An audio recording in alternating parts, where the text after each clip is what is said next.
Assalamualaikum warahmatullahi wabarakatuh. Di sini saya akan menjelaskan tentang pengertian stem cell dan sifat dari stem cell. Nah, kata sel punca ini mulai populer digunakan di dunia kedokteran sekitar pertengahan 2008. Kosakata tersebut diambil dari kata stem cell yang mulai populer digunakan tahun 1950 sejak ditemukannya pada tahun 1980. Nah, istilah stem cell ini pertama kali diusulkan oleh histolog Rusia Alexander Maximov pada Kongres Hematologi di Berlin. Nah, sesuai dengan kata yang menyusunnya, stem yang berarti batang dan cell yaitu sel merupakan awal mula dari pembentukan berbagai sel penyusun keseluruhan tubuh manusia. Nah, ada beberapa pengertian dari stem cell. Yang pertama, stem cell atau sel punca ini merupakan sel yang akan membentuk berbagai sel tubuh manusia. Sel punca adalah sel yang bersifat embrionik. Kemudian,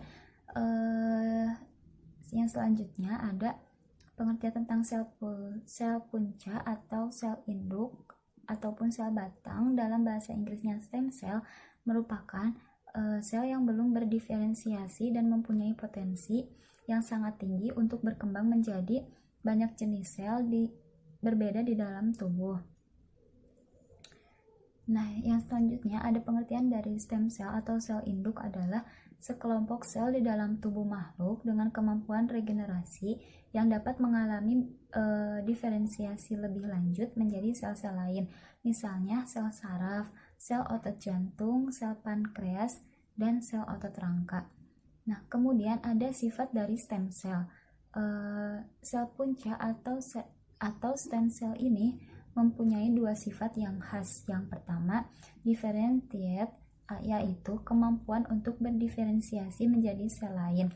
Sel punca mampu berkembang menjadi berbagai jenis sel yang khas atau spesifik, misalnya sel saraf, sel otot jantung, sel otot rangka, sel pankreas, dan lain-lain. Yang kedua ada self-regenerate atau self-renew, yaitu kemampuan untuk memperbaharui atau meregenerasi dirinya sendiri. Stem cell mampu membuat salinan sel yang persis sama dengan dirinya melalui pembelahan sel. Nah, 3 macam kemampuan berdiferensiasi, yaitu yang pertama ada totipotensi. Nah, totipotensi ini merupakan sifat untuk berdiferensiasi menjadi satu makhluk hidup utuh. Sifat ini dimiliki oleh zigot pada tahap morula.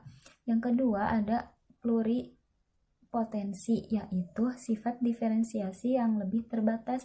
Nah, sifat ini dimiliki oleh sel punca embrio pada tahap blastula. Sel punca jenis ini dapat berdiferensiasi menjadi endoderm, mesoderm, dan ektoderm. Kemudian yang ketiga ada multipotensi, yaitu sifat yang lebih terbatas dari kedua kemampuan diferensiasi lainnya. Nah, sifat ini dimiliki oleh stem cell dewasa. Sel punca dewasa ini berjumlah sedikit di dalam jaringan yang sudah berdiferensiasi. Nah, sel punca dewasa ini berperan dalam pemeliharaan jaringan. Sel stem dewasa hanya membentuk sel yang sejenis, misalnya sel yang ada dalam satu sistem organ tertentu. Selanjutnya itu ada fungsi stem cell. Yang pertama itu sebagai perbaikan. Jadi suatu sistem untuk mengganti sel-sel tubuh yang telah rusak demi keberlangsungan hidup organisme. Nah, yang kedua itu saat stem cell terbelah, yaitu sel yang baru mempunyai potensi untuk tetap menjadi sel punca atau menjadi sel dari jenis lain dengan fungsi yang lebih khusus. Secara singkatnya itu membentuk organ yang baru dan memiliki fungsi yang lebih spesifik. Selanjutnya ada jenis-jenis stem cell. Jenis stem cell ini dibagi menjadi dua. Yang pertama itu ada jenis stem cell berdasarkan kemampuan berdiferensiasi.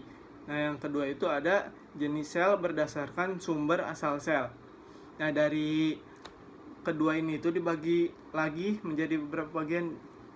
Yang berdasarkan berdiferensiasi itu dibagi menjadi 4. Yang pertama itu totipoten. Totipoten adalah sel induk yang memiliki potensi untuk berdiferensiasi menjadi semua jenis sel. Sumber selnya itu adalah dari sel induk embrio. Yang kedua itu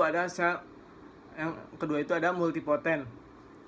Multipoten adalah sel yang dapat berdiferensiasi menjadi beberapa jenis sel dewasa. Nah, yang ketiga itu ada pluripoten. Pluripoten itu sel induk adalah sel-sel yang dapat berdiferensiasi menjadi semua jenis sel dalam tubuh. Nah, namun tidak dapat membentuk suatu organisme baru. Yang terakhir yaitu ada unipoten. Unipoten adalah sel induk yang dapat menghasilkan satu jenis sel tertentu, tetapi memiliki kemampuan memperbarui diri yang tidak dimiliki oleh sel yang bukan sel induk. Lalu jenis sel berdasarkan sumber asal sel. Ini dibagi menjadi 4 juga. Yang pertama itu stem cell embryonik. Jadi stem cell ini itu sel induk yang diambil dari embrio pada fase blastosit atau 7 hari setelah pembuahan. Nah, dapat diarahkan menjadi semua jenis sel yang dijumpai pada organisme dewasa, seperti sel darah, sel otot, sel hati, sel ginjal, dan lainnya. Lalu yang kedua itu ada stem cell fetal. Stem cell fetal yaitu adalah sel primitif yang dapat ditemukan pada organ-organ fetus atau janin, seperti sel punca, hematopoietik fetal, dan progenitor kelenjar pankreas. Dari stem cell fetal ini contohnya itu otak janin. Lalu yang ketiga itu ada stem cell dewasa. Nah, stem cell dewasa ini mempunyai 2 karakteristik. Yang pertama itu dapat berproliferasi untuk periode yang panjang untuk memperbarui diri dan dapat berdiferensiasi untuk menghasilkan sel-sel khusus mempunyai karakteristik morfologi dan fungsi yang spesial. Lalu yang terakhir itu stem cell kanker. Jadi stem cell ini adalah sel yang mengaktifasi lintasan onkogenik berupa tumorigenesis yang membuat sel normal menjadi fase inisiasi tumor. Tapi sel punca kanker ini tidak memiliki tumorigenik. Selanjutnya, saya Dein Fauzia Riziko dengan NIM 11720600018 akan mempresentasikan yang pertama, mekanisme kerja stem cell, dan yang kedua, cara memperoleh stem cell. Langsung saja ke pembahasan yang pertama, yaitu mekanisme kerja stem cell. Yang pertama, mencari sel-sel punca terbaik dalam tubuh manusia. Yang kedua, sel-sel punca ini dapat ditemukan pada lapisan lemak tubuh manusia. Yang ketiga, menggunakan jarum suntik yang steril dan khusus. Yang keempat, dokter mengambil sampel pencampuran antara jaringan lemak dan sekelompok sel punca yang sehat. Yang kelima, teknisi laboratorium kemudian memisahkan sel punca dengan sel lemak dengan metode pemisahan sentrifugal. Yang keenam, sel punca ditempatkan pada cawan Petri yang diberikan makanan untuk pertumbuhan. Yang ketujuh, seiring pertumbuhannya, sel-sel ini bertambah banyak dan cepat. Yang kedelapan, mengisi celah dan lubang yang ada sama seperti cara tubuh menyembuhkan luka. Yang kesembilan, pada fase ini, sel punca menghasilkan senyawa kimia yang disebut faktor pertumbuhan. Yang ke-10, faktor pertumbuhan adalah bahasa sel inilah yang terdapat ribuan sel berkomunikasi, memungkinkan masing-masing untuk melakukan sebuah fungsi vital. Yang ke-11, memperbaiki dan memperbaharui jaringan tubuh. Selanjutnya, pembahasan yang kedua yaitu cara memperoleh stem cell. Yang pertama ada transplantasi dari sumsum tulang belakang. Yang kedua, transplantasi stem cell darah tepi. Dan yang ketiga, transplantasi stem cell tali pusat. Transplantasi dari sumsum tulang belakang. Prosedur memperolehnya yaitu sumsum tulang diambil dari tulang panggul pendonor, kemudian sumsum tersebut disuntikan pada pembuluh pena pasien. Bila prosesnya lancar, maka sumsum tulang tersebut akan menyatu di dalam tulang pasien sehingga seluruhnya tergantikan oleh sumsum tulang yang baru. Biasanya transplantasi sumsum tulang belakang ini untuk pengobatan leukemia dan anemia aplastik. Selanjutnya, transplantasi stem cell darah tepi. Stem cell pada peredaran darah tepi memang tidak sebanyak pada sumsum tulang, sehingga agar jumlahnya dapat mencukupi, maka pendonor diberi penstimulus agar stem cell hematopoietik dapat bergerak dari sumsum ke peredaran darah. Transplantasi stem cell tali pusat. Tali pusat atau yang kita ketahui sebagai plasenta atau ari-ari ternyata memiliki stem cell sama seperti pada sumsum tulang belakang, bahkan stem cell darah tali pusat memiliki keunggulan dibandingkan pada sumsum tulang dan darah tepi pada pasien tertentu. Transplantasi stem cell tali pusat ini telah mengubah bahan sisa proses pertumbuhan janin menjadi sumber penyembuh yang sangat ampuh. Penggunaan stem cell ini telah menyelamatkan banyak jiwa yang mengidap penyakit leukemia dan penyakit kekebalan tubuh lainnya.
sini juga ternyata ada pengobatan dengan bidang struk itu, yaitu penyakit struk untuk menggunakan sel punca mesenchymal.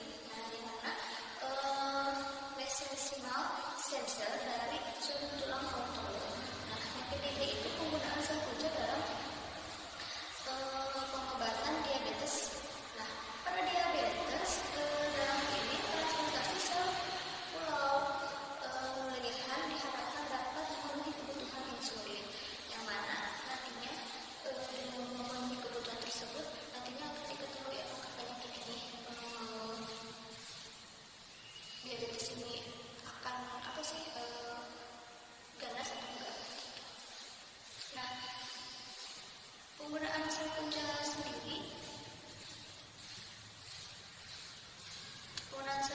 sendiri untuk skin replacement. Dengan bertambahnya pengetahuan mengetahui stem cell, maka penelitian telah dapat membuat epidermis dari keratinosit yang diperoleh dalam folikel rambut yang dicabut. Jadi kita dapat mengetahui penyakit itu ganas atau enggaknya itu dengan mengambil rambut untuk diuji, diketahui nantinya dalam rambut itu, dalam sel rambut nantinya penyakit itu bagaimana. Pemakaian skin representatif bermanfaat dalam terapi ulkus, vena ataupun luka-luka. Nah, terus yang selanjutnya yaitu penggunaan sel punca dalam penyakit Parkinson. Tadi kan sudah dijelaskan juga ya, Parkinson dalam penyakit yang dapat digunakan untuk stem cell. Nah, dalam hal ini transplantasi neuron dopamin diharapkan dapat memperbaiki gejala penyakit Parkinson dengan menggunakan jaringan mesenterik embrio manusia yang mengandung neuron dopamin. Jadi jaringan neuron tersebut ditransplantasikan ke dalam otak penderita. Nah, dengan pentransplantasikan tersebut, Parkinson berat atau dipantau dengan alat PET. Jadi dengan transplantasi tersebut dapat dipantau dengan alat, jadi ada alatnya. Nanti dengan alat tersebut diketahui apakah jaringan ini mengandung apa atau tidak. Jadi pergerakan jaringan tersebut dipantau melalui alat tersebut. Selanjutnya, selain pemanfaatan ada kelebihan dan kekurangan juga. Nah, kelebihan dan kekurangan ini yang pertama itu penggunaan sel induk embrionik pada terapi sel. Nah, pada terapi sel kelebihannya dulu ya. Nah, kelebihannya itu yang pertama mudah didapatkan. Jadi dalam terapi sel ternyata kelebihan itu dapat mudah didapatkan. Yang kedua, bersifat pluripotent, artinya mempunyai kemampuan untuk berdiferensiasi menjadi berbagai macam sel. Ya. Dan ketiga itu infertile, artinya dapat berumur panjang. Jadi infertile ini sehingga dapat memperbanyak diri ratusan kali bahkan ribuan kali pada media kultur. Nah, yang selanjutnya itu reaksi penolakan terhadap imunitas rendah. Jadi kalau misalnya tinggi kan reaksi penolakannya akan berakibat fatal atau bagaimana gitu. Selanjutnya kekurangan dalam penggunaan sel induk embrio pada terapi sel, yaitu kekurangannya pertama bersifat karsinogenik, artinya setiap kontaminasi dengan sel yang tidak berdiferensiasi dapat menimbulkan kanker. Jadi kekurangannya itu jadi apa ya? Kalau misalnya terkontaminasi langsung akan menjadikan penyakit kanker, entah itu kanker apa gitu ya. Misalnya kalau misalnya terkontaminasinya dalam kulit, nanti bakal menjadi kanker kulit. Kalau misalnya kanker pada misalnya yang terkontaminasinya hati, bakal kanker gitu mungkin ya. Nah, yang kedua yaitu bersifat alogenik. Nah, alogenik di sini yaitu sel induk yang diambil berasal dari pendonor yang cocok, umumnya keluarga atau organ lain yang cocok, sehingga berpotensi menimbulkan terjadi reaksi imunitas. Kan ada ya, misalnya saya golongan darah B dan adik saya golongan darah B, tapi saya membutuhkan apa sih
sehingga tidak seluas sel induk. Nah, untuk penggunaan sel induk dari yang ketiga itu adalah penggunaan sel induk dari tali pusat darah tali pusat. Kelebihannya itu ada mudah diperoleh sama seperti sel induk embrioni. Mudah diperoleh karena sudah tersedia di bank darah tali pusat gitu. Terus kelebihan yang lainnya juga siap dipakai karena sel telah melalui proses pre-screening, testing dan pembekuan. Jadi kalau misalnya memang tubuh ini membutuhkan sel induk tali pusat, jadi tinggal dipakai saja karena sudah melalui beberapa proses gitu. Jadi tinggal tidak terlalu menunggu lama gitu. Kontaminasi virus sangat minimal dibandingkan sel induk yang berasal dari sumsum tulang. Jadi kan biasanya kontaminasinya itu sangat rentan yang lain. Nah, ini mah kontaminasi ini sangat minimal, jadi sedikit banget untuk terkontaminasi. Terus cara pengambilannya mudah, tidak berisiko dan menyakiti donor. Jadi kalau misalnya yang lain kan akan menimbulkan kalau ini tidak, jadi tidak sampai menyakiti atau merugikan donor begitu. Kekurangannya kemungkinan terkena penyakit genetik. Jadi ada beberapa penyakit yang memang penyakit genetik yang terdeteksi saat lahir sehingga diperlukan pengamatan setelah donor meninggal menjadi dewasa. Jadi misalnya pas kecil tidak terdeteksi penyakit genetik, tapi pas setelah menolong akan terdeteksi karena mungkin dalam setelah melakukan pendonoran tersebut begitu. Jumlah sel induk relatif terbatas. Jadi kan kalau tadi bisa banyak kalau misalnya yang embrioni, sedangkan ini sel induknya itu relatif terbatas, sehingga ada ketidaksesuaian antara jumlah sel induk yang diperlukan resipien dengan jumlah sel yang tersedia dari donor begitu. Mungkin sekian dari saya. Mohon maaf bila ada kesalahan. Assalamualaikum